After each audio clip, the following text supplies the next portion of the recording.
Na longínqua Baviera de 1922, aninhada entre densas florestas e campos solitários, erguia-se a fazenda de Hinterkaifeck. Era um lugar de beleza rústica, mas também de um isolamento que beirava o claustrofóbico. Ali vivia a família Gruber, uma unidade familiar aparentemente comum para a época. O patriarca, Andreas Gruber, era um homem de poucas palavras, mas de grande observação. Sua família, incluindo sua esposa, filha, netos e a empregada, levava uma vida simples, ditada pelos ritmos da terra. A tranquilidade, no entanto, era uma ilusão frágil, prestes a ser despedaçada por uma sombra que se esgueirava pelas frestas de sua existência.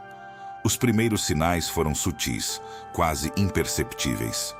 Andreas, um homem de hábitos e rotinas inabaláveis, começou a notar pequenas, mas perturbadoras, anomalias. Passos no sótão, acima de suas cabeças, em horas em que todos deveriam estar dormindo profundamente. Não eram os ratos que frequentemente infestavam as velhas madeiras. Era algo mais pesado, mais deliberado. Objetos na casa mudavam de lugar, como se mãos invisíveis os rearranjassem em um jogo macabro. Um dia, uma chave desconhecida apareceu, pendurada em um gancho que não era o seu. Uma chave que Andrés não reconhecia e que parecia ter a capacidade de abrir as portas da própria fazenda. A ansiedade começou a se instalar, corroendo a aparente calma.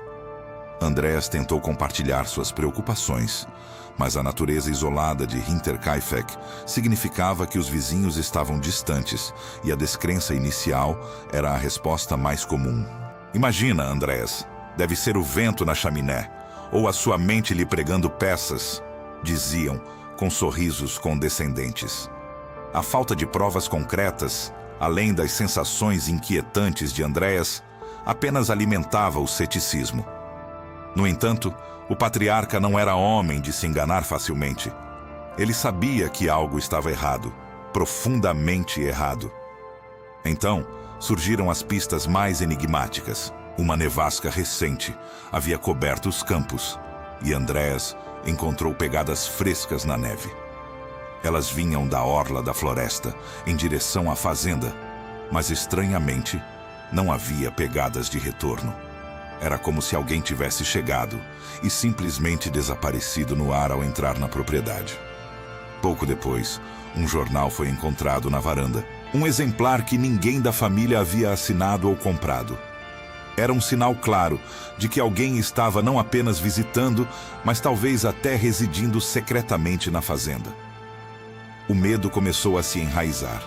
Um dia, um artesão que trabalhava na região relatou ter visto uma figura suspeita.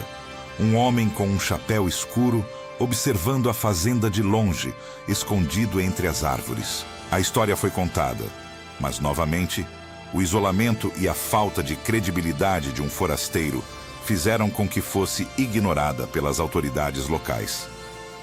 A tensão atingiu o clímax.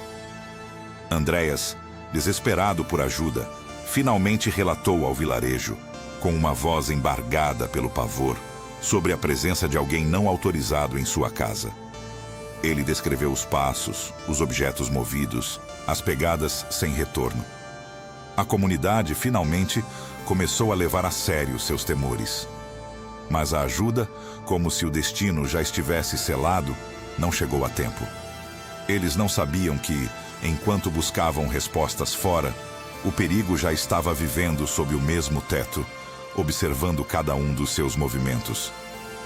Antes de continuarmos, inscreva-se no canal e diga-nos nos comentários de onde você está assistindo. A escuridão da noite de 31 de março de 1922 se abateu sobre Hinterkaifeck como um manto fúnebre, selando o destino da família Gruber. O assassino, cuja presença oculta já assombrava a fazenda por dias, talvez semanas, estava pronto para seu ato final. Andreas Gruber foi o primeiro a ser atraído para o celeiro, talvez com a promessa de algum trabalho noturno ou uma falsa emergência. Lá, na penumbra fria, a lâmina afiada de uma enxada, ferramenta de trabalho que se tornaria instrumento de morte, desferiu o primeiro golpe brutal. Não houve chance de defesa, apenas o impacto surdo e o silêncio que se seguiu. Em seguida, a esposa de Andreas, Cecília, foi levada ao mesmo local. A mesma enxada, a mesma fúria silenciosa. Um por um, os membros da família foram metodicamente conduzidos ao celeiro, sem que um soubesse o destino dos outros. A filha, Victoria Gabriel, e sua própria filha, a pequena Cecília, de apenas 2 anos, seguiram o mesmo caminho de terror. A inocência da criança não foi poupada da barbárie. O assassino não demonstrou piedade nem hesitação. Cada golpe era calculado, preciso, destinado a silenciar para sempre qualquer testemunha, qualquer vestígio de vida. Por fim, a nova empregada, Maria Baumgartner, que havia chegado à fazenda poucas horas antes, foi a última a encontrar seu fim trágico. Ela, que mal havia se estabelecido, foi arrastada para o mesmo celeiro, tornando-se mais uma vítima daquela noite de horror. Seus gritos, se é que houve, foram abafados pela espessura das paredes de pedra e pela vastidão do campo isolado. Com os 6 corpos empilhados e cobertos de feno no celeiro, o assassino não fugiu. Pelo contrário, o que se seguiu foi ainda mais chocante. O perpetrador, com uma frieza que desafiava a compreensão humana, permaneceu na fazenda por vários dias após os crimes. Ele não apenas viveu entre os mortos, mas se apropriou do espaço, transformando o cenário de um massacre em seu próprio refúgio macabro.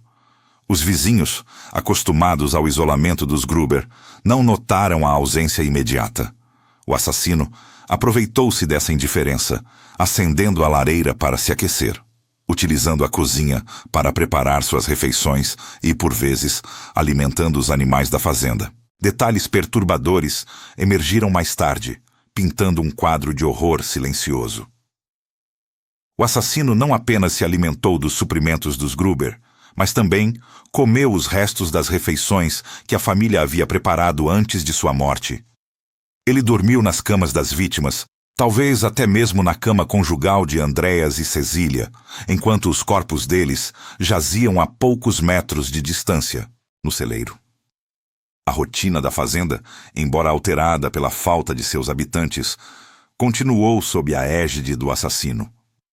O gado foi alimentado, o cão recebeu sua ração e a fumaça da chaminé subia ao céu, dando a ilusão de que a vida seguia seu curso normal em Hinterkaifeck. Era uma farsa cruel, mantida por um monstro que se movia nas sombras, invisível aos olhos do mundo exterior. A descoberta, inevitavelmente, chegou. 4 dias após o massacre, a ausência incomum dos Gruber começou a levantar suspeitas. O carteiro notou que a correspondência não havia sido retirada da caixa.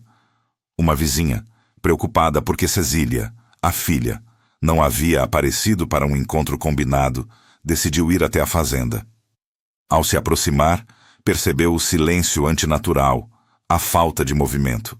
Com um grupo de vizinhos, ela adentrou a propriedade. O celeiro, com sua porta entreaberta, foi o primeiro local de horror. O feno, que deveria alimentar os animais, escondia a chocante verdade. Os corpos, empilhados, eram um testemunho mudo da barbárie que havia se abatido sobre a família. O cheiro de decomposição e o pavor se espalharam rapidamente. Mas o que eles encontraram era apenas a ponta do iceberg de um horror que desafiaria a lógica e assombraria a Bavária por um século. A notícia do massacre em Hinterkaifeck se espalhou como um incêndio, atingindo as autoridades locais e, em seguida, os investigadores de Munique. A fazenda isolada, outrora um refúgio, transformou-se em uma cena de crime macabra. A chegada da polícia, contudo, não trouxe clareza. Pelo contrário, a investigação inicial foi marcada por uma confusão desorientadora e uma notável falta de evidências concretas. Apesar do horror evidente, o assassino havia sido meticuloso em apagar seus rastros dentro da casa. Não havia impressões digitais claras, nem armas de fogo, apenas a enxada ensanguentada e a brutalidade inquestionável dos golpes. Os detetives, acostumados a crimes mais convencionais, lutavam para traçar um perfil do perpetrador. Quem seria capaz de tal frieza de permanecer na fazenda por dias após o ato hediondo? A ausência de um motivo aparente complicava ainda mais a situação. Não houve roubo significativo, e a brutalidade dos assassinatos parecia ir além de um simples ato de violência oportunista. A polícia interrogou dezenas de pessoas. Vizinhos, ex-empregados, amantes secretos da filha Victoria e até mesmo andarilhos que passavam pela região. Cada pista parecia levar a um beco sem saída. Cada suspeito tinha um álibi, ou a falta de provas diretas impedia qualquer acusação. A lista de suspeitos cresceu, alimentando as fofocas e o medo na comunidade. Falava-se de ciúmes, de dívidas secretas, de um possível filho ilegítimo de Victoria, cujo pai poderia ter cometido o crime para silenciar a família. Um dos primeiros suspeitos foi Lawrence Schlittenbauer, um vizinho que se acreditava ter tido um relacionamento com Victoria. Ele foi quem ajudou a descobrir os corpos e seu comportamento. Por vezes, parecia suspeito. No entanto, nunca houve prova suficiente para condená-lo. Outros suspeitos incluíram o marido de Victoria, supostamente morto na Primeira Guerra Mundial, mas que alguns acreditavam ter retornado, e até mesmo um grupo de andarilhos. Mas todas as teorias, por mais elaboradas que fossem, desmoronavam diante da ausência de evidências irrefutáveis. O impacto na comunidade foi devastador. O medo e a desconfiança se espalharam pela região. As pessoas trancavam suas portas à noite, olhavam para seus vizinhos com suspeita, e a fazenda de Hinterkaifeck, com seus horrores indizíveis, tornou-se um local amaldiçoado, evitado por todos. Ninguém ousava se aproximar, e a casa, palco de tanta tragédia, foi eventualmente demolida em 1923, seus escombros espalhados e a terra revolvida, como se a própria natureza quisesse apagar a memória do que ali acontecera. Ao longo das décadas, o caso Gruber foi reaberto diversas vezes. Novas tecnologias forenses surgiram, novos detetives, com novas abordagens, tentaram desvendar o enigma. Em 1986, o caso foi reexaminado com técnicas modernas, mas novamente sem sucesso. Em 2007, estudantes da Academia de Polícia de Munique trabalharam no caso como parte de um projeto, usando perfis criminais contemporâneos. Eles chegaram a um provável suspeito, mas a idade avançada e a falta de provas físicas conclusivas impediram qualquer avanço significativo. O mistério persistia, teimoso e inabalável. Mesmo após mais de 100 anos, o assassino de Hinterkaifeck nunca foi identificado. Seus motivos permanecem um enigma, uma sombra que paira sobre a história criminal alemã. O caso de Hinterkaifeck é um lembrete perturbador de que nem todos os crimes encontram sua solução, de que a escuridão da natureza humana pode se manifestar de formas tão brutais e inexplicáveis que desafiam a lógica e a justiça. É um legado de terror, uma ferida aberta na memória coletiva, que continua a intrigar e a assombrar. Até hoje, a pergunta ecoa no campo isolado de Hinterkaifeck. Quem foi capaz de tal barbárie e por que a verdade permaneceu enterrada por tanto tempo?